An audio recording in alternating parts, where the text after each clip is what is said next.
नमस्कार, जनतंत्र टीवी देख रहे हैं आप। मैं हूं आपके साथ साहिल धुलिया। बुलेटिन की शुरुआत करते हैं। त्रिस्तरीय पंचायत चुनाव के नामांकन पर रोक लगा दी गई है। चुनाव की अधिसूचना स्थगित कर दी गई है। तो हाईकोर्ट के आदेश के बाद राज्य निर्वाचन आयोग ने यह फैसला लिया है। राज्य निर्वाचन आयोग ने अदालत के फैसले के बाद त्रिस्तरीय पंचायत चुनाव के नामांकन की प्रक्रिया को रोक दिया है। नामांकन की प्रक्रिया शुरू होनी थी। अधिसूचना में राज्य निर्वाचन आयुक्त ने कहा कि 21 जून को राज्य के 12 जिलों के सभी ग्राम पंचायतों के सदस्यों, ग्राम पंचायतों के प्रधान, क्षेत्र पंचायतों, जिला पंचायत के सदस्यों के निर्वाचन को अधिसूचित किया गया था। इसके तहत 25 से 28 जून तक नामांकन और अग्रिम कार्यक्रम निर्धारित किए गए थे। अंतिम आदेश तक स्थगित की गई है। इस कारण पदों, स्थानों के आरक्षण और आवंटन की स्थिति स्पष्ट नहीं है। इन परिस्थितियों में नामांकन की कार्रवाई और आगे कार्रवाइयां किया जाना संभव नहीं है। उच्च न्यायालय उत्तराखंड नैनीताल के अनुपालन में आयोग द्वारा नामांकन और चुनाव से संबंधित अन्य कार्रवाइयां अग्रिम आदेशों तक स्थगित की जाती है। फिलहाल ये कार्यक्रम स्थगित कर दिया गया है। राज्य में पिछले 1 साल से पंच चुनाव चल रहे हैं। खबर पर ज्यादा जानकारी के साथ हमारे सहयोगी हरीश खनेड़ा हमारे साथ जुड़ गए। हरीश, त्रिस्तरीय पंचायत चुनाव को स्थगित यहाँ पर किया गया है। हाईकोर्ट के आदेश के बाद राज्य निर्वाचन आयोग ने यह फैसला ले लिया है। क्या कुछ जानकारी मिल पा रही है? देखिए साहिल, पिछले एक से लगातार जो पंचायत चुनाव है वो टल रहे हैं और इस बार ये माना जा रहा था कि त्रिस्तरीय जो पंचायत चुनाव है वो प्रदेश में शुरू हो जाएंगे। हालांकि 21 जून से प्रक्रिया जो होनी थी वो शुरू होनी। हालांकि अब दूसरी तरफ नैनीताल हाईकोर्ट की तरफ से इसे स्टे किया गया है, इसे स्थगित किया गया है। जिस तरह से निर्वाचन आयोग की बात करें तो निर्वाचन आयोग ने अब अदालत के इस फैसले को ध्यान में रखते हुए जो नामांकन जो प्रक्रिया पूरी तरह से रोक लगाई है। नामांकन जो प्रक्रिया है वो सूचना जारी हुई थी और इसके साथ ही 21 जून से जो प्रक्रिया है वो 12 जिलों में तमाम जो क्षेत्र पंचायत है, जिला पंचायत है, ग्राम पंचायत है, उनके सदस्यों के लिए अधिसूचना कर दी गई थी। अब 25 जून से 28 जून तक जो नामांकन होने थे तो यहाँ पर किए जाने थे, ये तय किया गया था।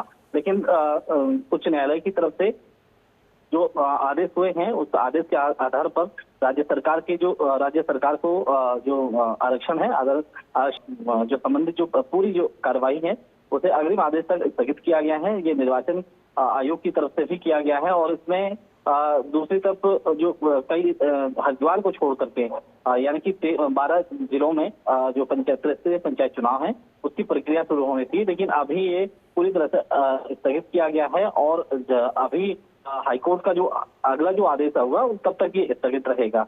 अब ये माना जा रहा है कि बहुत जल्द पंचायत चुनाव हो सकते हैं, क्योंकि इसमें जो आरक्षण की जो स्थिति है वो स्पष्ट नहीं हो पाई थी। जो आवंटन है आरक्षण का वो सही तरीके से नहीं किया गया था, जिसको लेकर के हाईकोर्ट ने इस पर कार्रवाई की है। हाईकोर्ट ने इस पर सुनवाई अपनी दी है और ऐसे में पूरी तरह से जो निर्वाचन आयोग है उसने भी इस पर रोक लगाई है। जी। और हरीश, जिस तरीके से, क्योंकि आपने भी जिक्र किया कि पिछले 1 साल से ये पंचायत चुनाव जो हैं वो अधर में लटके हुए हैं और ये प्रक्रिया पूरी ही नहीं हो पा रही है, लेकिन अब जिस तरीके से हाईकोर्ट के आदेश के बाद राज्य निर्वाचन आयोग ने भी ये फैसला ले लिया है कि त्रिस्तरीय पंचायत चुनाव के नामांकन पर भी रोक लगा दी गई है, तो क्या माना जाए कि अब एक बार फिर से ये जो पूरी प्रक्रिया है वो लटक गई है और अब कब तक ये प्रक्रिया शुरू होती है इसका कुछ अभी पता नहीं चल पा रहा है?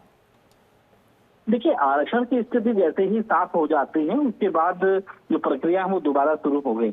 लेकिन जो एक्सपर्ट की अगर माने तो ये माना जा रहा है कि अभी मानसून भी उत्तराखंड में देखा जा रहा है। मानसून पूरी तरह से प्रभावी तौर से उत्तराखंड में है और ऐसे में कई जगहों पर आपदा जैसी स्थिति भी होती है और लाजमी है कि ऐसी स्थिति में कहीं न कहीं चुनाव कराने में भी काफी मुश्किल आयोग के सामने रहती और प्रशासन के सामने रहती, सरकार के सामने रहती। लेकिन दूसरी तरफ अगर हम आरक्षण की स्थिति स्पष्ट अगर सरकार कर लेती है तो बहुत जल्द, यानी कि ये मानिए कि सितंबर में चुनाव होने की संभावना लग रही है। और ऐसे में ये मानिए कि जब तक स्थिति साफ नहीं होती है तब तक ये कहना बहुत मुश्किल होगा कि कब तक पंचायत चुनाव प्रदेश में किए जाएंगे। बहरहाल जो हाईकोर्ट है, हाईकोर्ट की तरफ से जो आदेश हुए हैं उसी के आधार पर अब सरकार अपना यहाँ पर स्पष्टीकरण है वो यहाँ पर देगी, आरक्षण की स्थिति को स्पष्ट करेगी और उसी के बाद पंचायत चुनाव होने तय हो सकते हैं। जी चलिए हरीश, हमारे साथ जुड़ने के लिए, तमाम जानकारियों के लिए आपका बहुत शुक्रिया। तो आगे बढ़ते हैं। यमुनोत्री पैदल मार्ग पर रेस्क्यू ऑपरेशन लगातार जारी है। मिसिंग लोगों की खोजबीन के लिए रेस्क्यू किया जा रहा है। सुरक्षित स्थानों पर यात्रियों को ठहराया गया है। भूस्खलन के कारण यमुनोत्री पैदल मार्ग पर लापता लोगों को ढूंढने के लिए रेस्क्यू अभियान फिर से शुरू कर दिया गया है। रेस्क्यू ऑपरेशन का आज तीसरा दिन है। स्नीफर डॉग के जरिए एसडीआरएफ की टीम लापता लोगों को ढूंढने में लगी हुई है। यमुनोत्री पैदल मार्ग पर नौकैंची के समीप हादसे के बाद जिला प्रशासन ने यात्रा को एक दिन के लिए रोक दिया। सुरक्षा के मद्देनजर यात्रियों को विभिन्न पड़ावों पर रोककर पैदल और वैकल्पिक मार्ग पर व्यवस्थाओं को दुरुस्त किया जा रहा है। यमुनोत्री धाम के पैदल मार्ग पर नौकैंची के समीप भारी भूस्खलन होने से वहां पर मलबा और बोल्डर एकत्रित हो गए। इस वजह से पैदल मार्ग पर लगी रेलिंग भी क्षतिग्रस्त हो गई। तो भंडेली गाड़ से यमुनोत्री धाम के लिए जाने वाले वैकल्पिक मार्ग पर भी बारिश से कीचड़ की स्थिति बनी हुई है। डीएम ने मौके पर पहुंचकर दोनों रास्तों का निरीक्षण किया। इसके बाद सुरक्षा को देखते हुए अधिकारियों को यमुनोत्री के यात्रियों को सुरक्षित स्थानों पर रोकने के निर्देश दिए गए। खबर पर ज्यादा जानकारी के साथ शोभन सिंह सहयोगी हमारे साथ जुड़ गए। शोभन, क्या कुछ निकलकर सामने आ रहा है, किस तरीके से रेस्क्यू अभियान आगे बढ़ रहा है? शोभन से हमारा संपर्क यहाँ पर टूट गया, उनसे दोबारा जुड़ने की हम कोशिश करेंगे। तो बता दें कि मिसिंग लोगों को खोजने के लिए लगातार रेस्क्यू ऑपरेशन चलाया जा रहा है। सुरक्षित स्थानों पर जो यात्री हैं उन्हें ठहराया गया है। यमुनोत्री पैदल मार्ग पर रेस्क्यू ऑपरेशन लगातार जारी है। तो रेस्क्यू ऑपरेशन का तीसरा दिन आज है। स्नीफर डॉग की मदद लेकर भी यात्रियों को खोजने का काम यहाँ पर किया जा रहा है। सुरक्षित स्थानों पर यात्रियों को ठहराया गया है। फिलहाल एक दिन के लिए यात्रा को रोक दिया गया था क्योंकि भूस्खलन के चलते भारी मात्रा में बोल्डर और मलबा पैदल मार्ग पर आ गया था, जिसके बाद यात्रियों की सुरक्षा के लिहाज से यात्रियों को सुरक्षित स्थानों पर ठहराया गया और यात्रा को एक दिन के लिए रोक दिया गया। तो अभी भी रेस्क्यू लगातार जारी है। तीसरा दिन आज है। स्नीफर डॉग्स की भी मदद ली जा रही है और मिसिंग यात्रियों को ढूंढने का काम रेस्क्यू टीम की तरफ से लगातार किया जा रहा है।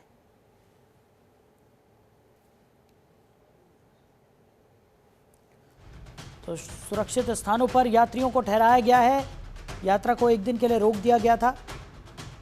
तो भूस्खलन होने के चलते भारी मात्रा में मलबा और बोल्डर इस मार्ग पर आ गए थे। कई यात्री लापता बताए जा रहे हैं, जिनकी खोजबीन का काम भी लगातार रेस्क्यू टीम की तरफ से किया जा रहा है। स्नीफर डॉग भी लगातार टीम के साथ इन यात्रियों की खोजबीन में जुटे हुए हैं। शोभन हमारे सहयोगी हमारे साथ एक बार फिर से जुड़ गए हैं। शोभन, क्या कुछ निकलकर सामने आ रहा है? रेस्क्यू ऑपरेशन का तीसरा दिन है, लगातार रेस्क्यू ऑपरेशन चलाया जा रहा है। कैसे ये अभियान आगे बढ़ रहा है?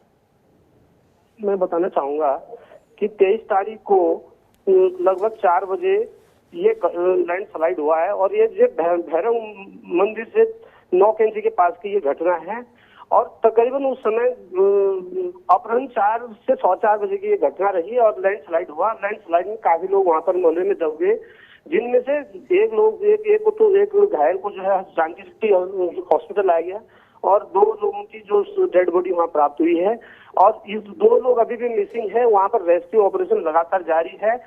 प्रशासन, पुलिस प्रशासन, एसडीआरएफ, एनडीआरएफ और वन विभाग और जिला प्रशासन ने इस बड़ी व्यवस्था बनाई हुई है, नजर बनाई हुई है और इसकी देखरेख में वहां पर जो रेस्क्यू ऑपरेशन चल रहा है।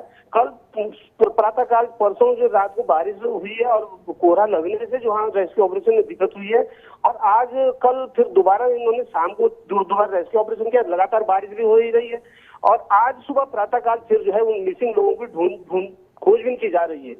जी शोभन, अभी की स्थिति की अगर बात करें, क्या स्थिति है? क्या यात्रा को पुनः सुचारू कर दिया गया है या अभी भी रास्ता जो है वो बंद नजर आ रहा है?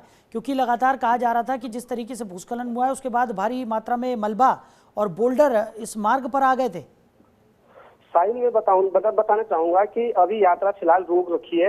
वहां पर रास्ता अवरुद्ध है, वहां बराबर रेस्क्यू ऑपरेशन चल रहा है। प्रशासन ने, जिला प्रशासन, डीएम साहब ने इस पर जो है नजर बनाई हुई है और फिलहाल अभी यात्रियों को आगे नहीं जाने दिया जा रहा है जब तक जो है वहां पर स्थिति स्पष्ट नहीं हो पाती है कि कितने लोग वहां पर जो है मिसिंग है और जब तक उनकी खोजबीन नहीं हो पाती है तब तक जो है आगे यात्रा सुचारू करना नामुमकिन है।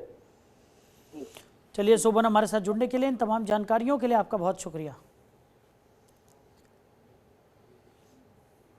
तो उत्तराखंड में भारी बारिश का अलर्ट जारी किया गया है। कई जिलों में ऑरेंज अलर्ट जारी किया गया है। 4 धाम यात्रा मार्गों पर भूस्खलन की आशंका जताई गई है। मौसम विभाग ने लोगों से सतर्क रहने के लिए कहा है।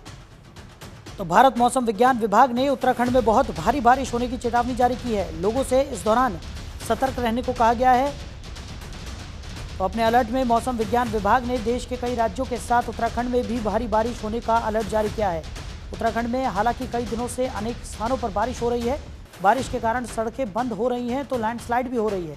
लेकिन भारत मौसम विज्ञान विभाग ने आज के लिए जो अलर्ट जारी किया है उसके अनुसार सावधान रहने की जरूरत है। मौसम विज्ञान विभाग ने ऑरेंज अलर्ट जारी करते हुए कहा कि बहुत भारी बारिश होगी। बारिश, बाढ़ और लैंडस्लाइड के लिहाज से उत्तराखंड के 11 पहाड़ी जिले काफी संवेदनशील हैं। इनमें गढ़वाल मंडल में उत्तरकाशी, टिहरी गढ़वाल, चमोली, पौड़ी गढ़वाल, रुद्रप्रयाग और देहरादून जिले शामिल हैं। कुमाऊं मंडल में अल्मोड़ा, बागेश्वर, पिथौरागढ़, चंपावत और नैनीताल जिले हैं। मैदानी जिलों में हरिद्वार और उधम सिंह नगर बारिश के समय बाढ़ और भू कटाव से प्रभावित होते हैं। उधर एक्टर अनिल कपूर और जाने माने फिल्म निर्माता निर्देशक बोनी कपूर परमार्थ निकेतन ऋषिकेश पहुंचे। मां गंगा के तट पर आयोजित दिव्य गंगा आरती में उन्होंने हिस्सा लिया। परमार्थ निकेतन के अध्यक्ष स्वामी आनंद सरस्वती जी और साध्वी भगवती सरस्वती जी के सानिध्य में अनिल कपूर और बोनी कपूर ने मां गंगा की आरती की। गंगा आरती की अलौकिक छटा और मंत्रों की दिव्यता ने पूरे वातावरण को भक्ति से सराबोर कर दिया। स्वामी जी ने अनिल कपूर और बोनी कपूर का पुष्पहार और रुद्राक्ष का पौधा भेंट कर आशीर्वाद दिया और फिल्मों के जरिए से धर्म, सेवा, संस्कार और संवेदन से युक्त फिल्मों के निर्माण के लिए प्रेरित भी किया। स्वामी जी ने कहा कि कपूर परिवार भारतीय संस्कृति, सभ्यता और सिनेमा के माध्यम से देश के युवाओं को प्रेरित कर रहे हैं। वहीं अभिनेता अनिल कपूर ने कहा कि मैं यहाँ से आ रहा हूँ। मैं गुरुजी और साध्वी जी को कई सालों से जानता हूँ। हम यहाँ पूजा पाठ के लिए अक्सर आते हैं।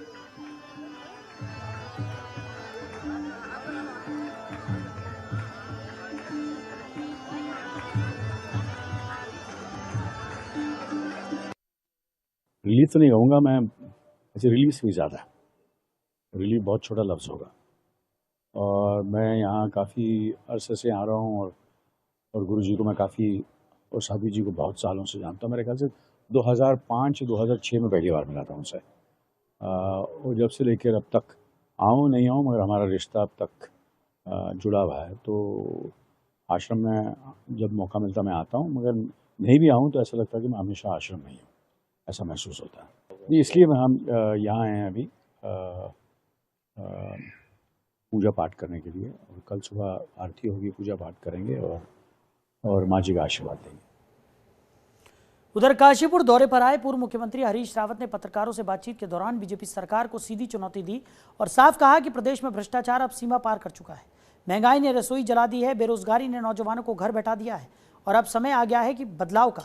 कांग्रेस के वरिष्ठ नेता जय सिंह गौतम के आवास पर आयोजित प्रेस वार्ता में हरीश रावत ने न सिर्फ सरकार को घेरा बल्कि अपनी ही पार्टी के कार्यकर्ताओं को भी कमर कस लेने की चेतावनी दे डाली। हरीश रावत ने कहा कि निकाय चुनाव में जिस तरह खुलेआम लोकतंत्र की हत्या हुई, उसे अब दोहराने नहीं देना है। कांग्रेस कार्यकर्ता चौकस रहें। इस बार जनता का जनादेश लूटा नहीं जाएगा, लिखा जाएगा। हरीश रावत का ये दौरा और बयान न सिर्फ कांग्रेस की अंदरूनी एकजुटता का संकेत है बल्कि 2027 के चुनावी युद्ध का पहला नगाड़ा भी है। अब देखना यह है कि क्या कांग्रेस इस हुंकार को जमीनी जन समर्थन में बदल पाएगी।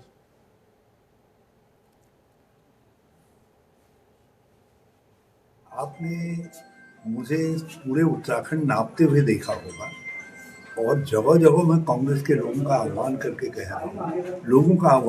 कह रहा हूँ कि ये झूठ, लूट, फूट की सरकार को उखाड़ करके फेंको।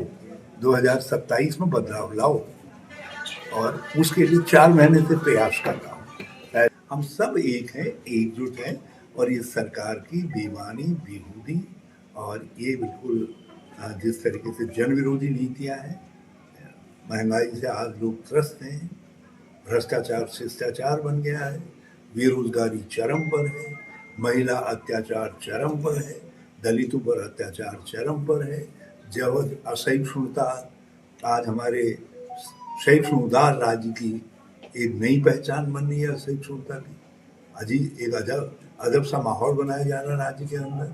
तो ये सबके खिलाफ हम एकजुट हैं। इसीलिए मैंने लोगों को नारा दिया है, लोगों से कहा है कि आओ झूठ, लूट, फूट की इस सरकार को बदलते हैं और इसकी जगह पर विकास और जनोपयोगी, जन कल्याण के लिए काम करने वाली सरकार को 2027 में ला। उधर त्रिस्तरीय पंचायत चुनाव की तैयारियों के लिए जिला प्रशासन की ओर से सेक्टर और जोनल मजिस्ट्रेटों को चुनाव का प्रशिक्षण दिया गया। प्रशिक्षण में कुल 107 सेक्टर और 23 जोनल मजिस्ट्रेटों ने प्रतिभाग किया। विकास भवन सभागार में आयोजित प्रशिक्षण में जिला निर्वाचन अधिकारी ने चुनाव प्रशिक्षण के दौरान ही सभी शंकाओं का समाधान करने को कहा कि मजिस्ट्रेट अपने क्षेत्र में होने वाली हर गतिविधि पर कड़ी निगरानी रखेंगे उन्होंने किसी भी अप्रिय घटना की सूचना तुरंत उपलब्ध कराने के निर्देश दिए। तो स्पष्ट किया कि चुनाव से जुड़ी समस्त प्रक्रिया निर्वाचन आयोग की गाइडलाइन के अनुरूप ही संचालित की जाए। सभी सेक्टर और जोनल मजिस्ट्रेट अपने क्षेत्रांगत सभी मतदेय स्थलों की भौतिक स्थिति का निरीक्षण कर लें। डीएम ने सभी अफसरों को मतदेय स्थलों का रूट चार्ट तैयार कर प्रस्तुत करने को कहा। प्रशिक्षण में नोडल प्रशिक्षण अधिकारी ने मतदान से पूर्व, मतदान के दिन और मतदान के उपरांत मजिस्ट्रेट की भूमिका, कर्तव्यों और दायित्वों की विस्तार से जानकारी दी। सभी जितने हमारे इलेक्शन के सेक्टर मैजिस्ट्रेट, जोनल मैजिस्ट्रेट्स और हमारे एसडीएम्स, बीडीओज, इन सभी के साथ में बैठक की गई, क्योंकि अभी जो पंचस्थानी जो प्रस्तावित है उसका जो भी क्लैरिटी अभी रहती है उस हिसाब से, तो इसलिए एक प्रारंभिक टाइप की बैठक की गई जिसमें पूरी उनको इंस्ट्रक्शंस दिए गए कि उनको जाके बूथ पे क्या क्या फैसिलिटीज चेक करनी है, रास्तों के संबंध में जो उनको रिपोर्ट लगानी है, जो उसको उनको ड्यूरिंग द मतदान, जो मतदान का दिन होगा उस दिन किस प्रकार से अपनी सूचना कलेक्शन, जो इन्फॉर्मेशन उनको लगातार पंचस्थानीय चुनाव कार्यालय को देती रहनी है, और even after the election is over तो उनको जो स्ट्रांग रूम्स अपनी आइडेंटिफाई करने और स्ट्रांग रूम में उनको किस प्रकार से सुचारू रूप से मतपेटियों को जमा कराना है। तो इस पूरी प्रक्रिया की उनको जानकारी दी गई और उनको नेसेसरी इंस्ट्रक्शंस दिए गए कि किसी भी प्रकार की अगर उनको कहीं पे कमी लगती है तो उसको तत्काल कम्युनिकेट करना है, जिससे उसका ससमय निस्तारण भी किया जा सके। तो ये सभी प्रक्रिया हमारी ओर से पूरी। उधर वरिष्ठ पुलिस अधीक्षक हरिद्वार के आदेश पर सीसीआर स्थित सभागार में पुलिस अधीक्षक यातायात की अध्यक्षता में एक महत्वपूर्ण मीटिंग का आयोजन किया गया। बैठक में जनपद हरिद्वार में नियुक्त ट्रैफिक वॉलंटियर्स के साथ आगामी कांवड़ मेले के संदर्भ में क्षेत्राधिकारी, यातायात निरीक्षक हरिद्वार द्वितीय और यातायात निरीक्षक रुड़की द्वारा ट्रैफिक वॉलंटियर्स को आगामी कांवड़ मेले के दृष्टिगत उचित दिशा निर्देश दिए गए। बैठक के दौरान ये भी चर्चा हुई कि कांवड़ मेले को सकुशल संपन्न कराने के लिए किस प्रकार की कठिनाइयां आ सकती हैं और उन कठिनाइयों के क्या क्या संभावित समाधान हो सकते हैं। गोष्ठी में लगभग 35 ट्रैफिक वॉलंटियर्स उपस्थित रहे। सभी ने कांवड़ मेले को सफलतापूर्वक संपन्न कराने और अपना सहयोग देने का वादा किया।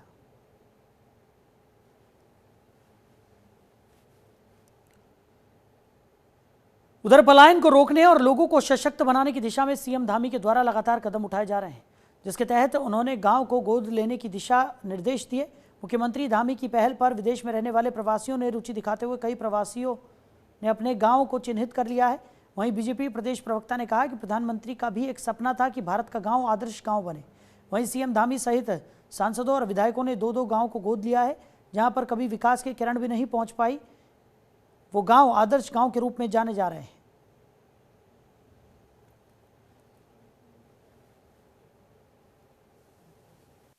बिल्कुल, देखिए, ये देश के प्रधानमंत्री जी का सपना था, आदर्श गांव। देश के अंदर जो जो अभी हमारे गांव है, जहां तक अभी तक हमारी योजनाओं की किरण नहीं पहुंची है, वहां तक उन किरण को पहुंचाने के लिए तमाम हमारे चाहे सांसद हो, विधायक हो, मुख्यमंत्री हो, सभी एक एक या 2-2 गांव गोद ले रहे हैं और उनको एक आदर्श गांव बनाने का काम कर रहे हैं, जिसमें हम रोजगार से लेकर के तमाम स्वयं सहायता। इसी बीच आपको लिए चलते जम्मू कश्मीर, जहां पर बताया जा रहा है कि एक व्यक्ति नाव में फंस गया है, जिसके बचाव के लिए कार्य किया जा रहा है। आप देख सकते हैं कि नदी के बहाव में ये व्यक्ति फंस गया है और उसके बचाव के लिए ये अभियान चलाकर उसका रेस्क्यू किया जा रहा है। तो नदी के बीच ये शख्स फंस गया है। बताया जा रहा है कि अचानक आई बाढ़ में ये शख्स नदी के बीचों बीच फंस गया। अब इसके रेस्क्यू के लिए यह अभियान यहाँ पर चलाया जा रहा है। तस्वीरें आपको दिखा रहे हैं जम्मू की तवी नदी की ये तस्वीरें, जहाँ पर अचानक तवी नदी में बाढ़ आ गई और बाढ़ के बीच ये शख्स फंस गया। तो तवी नदी में फंसे शख्स का रेस्क्यू लगातार जारी है और इस शख्स को बचाने के लिए रेस्क्यू अभियान चलाया जा रहा है। तस्वीरें आपको दिखा रहे हैं। तो अचानक से तवी नदी में पानी का बहाव तेज़ हो गया। बारिश के चलते तवी नदी में ये उफान आया और ये शख्स तवी नदी के बीच फंस गया। इस शख्स को बचाने के लिए ये रेस्क्यू अभियान चलाया जा रहा है। एक्सक्लूसिव तस्वीरें हम आपको दिखा रहे हैं जम्मू की तवी नदी की ये तस्वीरें, जहाँ पर बारिश आने से नदी में अचानक से उफान आ गया और इस नदी के बीच ये शख्स फंस गया। तस्वीरें आपको दिखा रहे हैं। शख्स को बचाने के लिए रेस्क्यू अभियान चलाया जा रहा है। खबर पर ज़्यादा जानकारी के साथ हमारे सहयोगी निसार हमारे साथ जुड़ गए। निसार, क्या कुछ निकलकर सामने आ रहा है? शख्स को बचाने के लिए रेस्क्यू ऑपरेशन लगातार जारी है।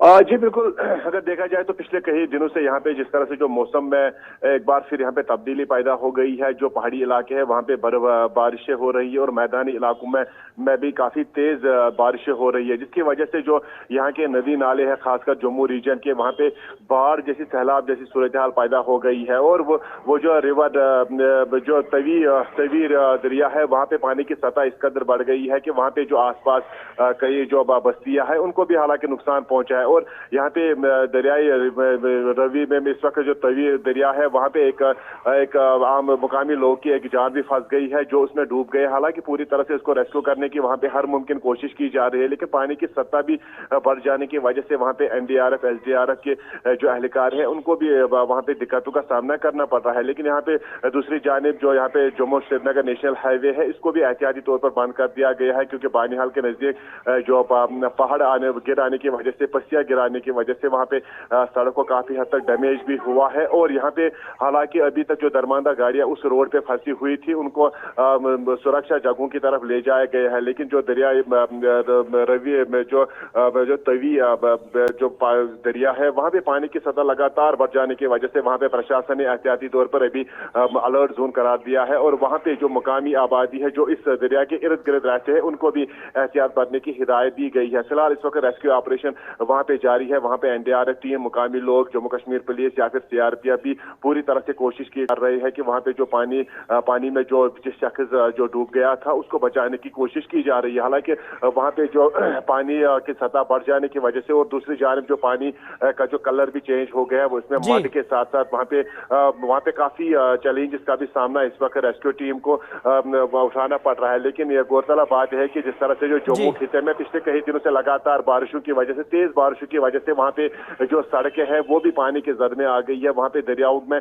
पानी की सतह बढ़ जाने की वजह से भी अक्सर बेशतर वहाँ के मुकामी लोगों को काफी परेशानियों का सामना करना पड़ रहा है। अगरचे कश्मीर खिते में कल शाम से यहाँ पे भी बारिशें हुई है, लेकिन इस कदर यहाँ पे जो दरिया है उनमें पानी की सतह कम रह गई है। लेकिन अभी यहाँ पे महकमा मौसमियात ने पूरे जम्मू खिते में एक बार फिर वहाँ पे अलर्ट जोन करार दिया है। और जो कश्मीर प्रोविजन है, कश्मीर प्रोविजन में आज सुबह से हल्की सी बारिशें हुई है जिससे अगरचे लोगों ने राहत की भी सांस ली है, लेकिन दूसरी जानिब यहाँ के नदी नालों के आसपास रहने वाले लोगों के लिए भी यहाँ पे एडवाइजरी जारी कर दी गई है कि वो खासकर बच्चे और बुजुर्ग दरियाओं की तरफ ना जाए, क्योंकि किसी भी वक्त जो यहाँ पे पानी की सतह बढ़ भी सकती है और मड जैसा पानी भी यहाँ पे आ सकता है, जिसकी वजह से कहीं जाने भी जा सकती है। लेकिन फिलहाल जो अगर जम्मू की बात की जाए तो लगातार वहाँ पे बारिशों का सिलसिला है, खासकर उधमपुर, बानीहाल और जो उधमपुर और बानीहाल के साथ साथ जम्मू में भी लगातार बारिशों का सिलसिला जारी है, जिसकी वजह से वहाँ पे सड़कें भी जाम हो गई और नदी नालों में भी पानी की सतह बढ़ गई है। जी बिल्कुल निसार, और मौसम विभाग की बात करें तो अभी कुछ और दिनों तक जो हालात है वो इसी तरह के रहने वाले हैं। लोगों से लगातार ये अपील की जा रही है कि वो नदी नालों की तरफ ना जाएं, क्योंकि हमने देखा कि किस तरीके से जो तस्वीरें हम अपने दर्शकों को लगातार दिखा रहे हैं कि एक शख्स जो बीच तवी नदी में यहाँ पर फंस गया, क्योंकि अचानक से नदी का जो बहाव है वो काफ़ी ज़्यादा यहाँ पर हो गया। अब उसको रेस्क्यू के लिए अभियान यहाँ पर चलाया जा रहा है और उस शख्स को बचाने की पुरजोर कोशिश यहाँ पर रेस्क्यू टीम की तरफ से की जा रही है और हम अपने दर्शकों को तस्वीरें भी लगातार दिखा रहे हैं। लेकिन मौसम विभाग ने जिस तरीके से जानकारी दी है, अलर्ट पर इस वक्त जम्मू कश्मीर भी बताया जा रहा है, क्योंकि लगातार बारिश का जो दौर है वो आने वाले कुछ दिनों तक देखने को मिल सकता है। जी देखिए, अगर महकमा मौसमियात की बात की जाए तो उन्होंने यहाँ पे दो प्रेडिक्शन दिया है। जम्मू में लगातार बारिशें कई दिन, लगभग 3 दिन मजीद यहाँ पे रह सकती है। कश्मीर डिवीजन में अगर उन्होंने बताया कि यहाँ पे आज से यहाँ पे कुछ इलाकों में, खासकर नॉर्थ कश्मीर में बारिशें हो सकती है। साउथ कश्मीर को अगर यहाँ पे सुबह से कुछ देर तक यहाँ पे बारिशें हुई है, लेकिन इसके बाद यहाँ पे फिर एक बार फिर धूप निकल आई है। लेकिन जम्मू में लगातार यहाँ पे जो अलर्ट जोन करार दिया गया है, वहाँ पे मुसलसल 3 दिन तक मौसम में कोई बेहतरी नहीं आ सकती है। लेकिन कश्मीर डिवीजन में आज यहाँ पे हल्की बारिशें होगी, लेकिन कल से एक बार फिर यहाँ पे मौसम में बेहतरी आ सकती है। लेकिन जिस तरह से जो यहाँ कश्मीर डिवीजन में जितने भी दरिया है, खासकर जो दरियाई लिदर है, दरियाई विशु है, दरियाई चिनाब है, उनके आसपास यहाँ पे रह रहे लोगों को भी ये हिदायत दी गई है कि वो फिलहाल वहाँ पे खासकर बच्चे और बुजुर्ग ना जा सके, क्योंकि अक्सर यहाँ पे इस वक्त जो इस वक्त वैकेशन चल रहे हैं तो अक्सर बेशतर यहाँ के स्कूली बच्चे इन नदी नालों में नहाने के मकसद से जाते हैं। लेकिन उनको भी यहाँ पे, उनके पेरेंट्स को भी यहाँ पे एडवाइजरी जारी हुई है कि उनके लिए हिदायत जारी हुई है कि वो अपने बच्चों को अपने ही घरों में रखे, क्योंकि यहाँ पे पानी की सतह किसी भी वक्त बढ़ सकती है, पानी का बहाव किसी भी वक्त बढ़ सकता है, जो यहाँ पे इंसानी जानों के लिए काफी खतरा साबित पैदा कर सकती है। लेकिन फिलहाल जम्मू के लिए इस वक्त जो अलर्ट जोन है वो बरकरार है। वहाँ पे महकमे मौसमियात ने अगले 48 घंटों में मौसम में कोई बेहतरी आने की पेशन गोई की है, और उनको वहाँ के लोगों, खासकर जो वहाँ के जो रवि तालाब है, रवि दरिया है, वहाँ पे आसपास जितने भी लोग रह रहे हैं उनको, उनके लिए खास यहाँ पे एडवाइजरी जारी कर दी गई है। जी बिल्कुल। और निसार, जिस तरीके से हम तस्वीरें देख रहे हैं, इस शख्स का रेस्क्यू यहाँ पर किया जा रहा है और सीढ़ी के माध्यम से इस शख्स को इस नदी से बाहर निकाला जा रहा है, तो जो टीमें हैं, जो रेस्क्यू टीमें हैं, वो भी लगातार प्रयासरत है कि इस तरीके की कोई भी अगर सिचुएशन आती है तो उससे किस तरीके से निपटा जाए, क्या कुछ व्यापक कदम यहाँ पर उठाए जाएं, उनको लेकर भी पूरी सजगता और तैयारी यहाँ पर है टीमों की। जी बिल्कुल बसंत, जिस तरह से जो यहाँ पे रेस्क्यू टीम पहले से यहाँ पे मुतहरक रहती है, खासकर जो यहाँ के नदी नाले है या फिर झील डाल है, यहाँ पे जम्मू का जो एक मशहूर दरिया है, जो तवी दरिया है, वहाँ पे पहले से ही NDRF, SDRF या फिर जम्मू कश्मीर पुलिस पहले से वहाँ पे तैनात हो रहती है जब भी यहाँ पे ऐसी कोई सूरत हाल पैदा हो जाती है। हालांकि जिस तरह से यहाँ पे कश्मीर खिते को छोड़कर जम्मू खिते में लगातार जो मानसून की बारिशें वहाँ पे हो रही है, और लगातार उस बीच यहाँ पे पूरी तरह से जो महकमे मौसमियात की जो प्रेडिक्शन है, उसके बाद यहाँ पे वहाँ पे जम्मू कश्मीर पुलिस के साथ साथ NDRF और SDRF की भी टीमें लगातार वहाँ पे कोशिशें कर रही है कि जो दरिया में जो तवी दरिया में फंसा हुआ एक शख्स है उसको बाहर निकालने के लिए हर मुमकिन कोशिश कर रहे हैं। लेकिन जिस तरह से जो पानी का जो कलर चेंज होता है, मड के साथ वो पानी जब गुजरता है तो उससे सांस लेने में, जब भी पानी में चले जाते हैं, पानी के अंदर चले जाते हैं, तो सांस रुक जाने की वजह से जो भी उस दरिया में फंस जाता है उसकी मौत कुछ ही मिनटों के बाद हो जाती है।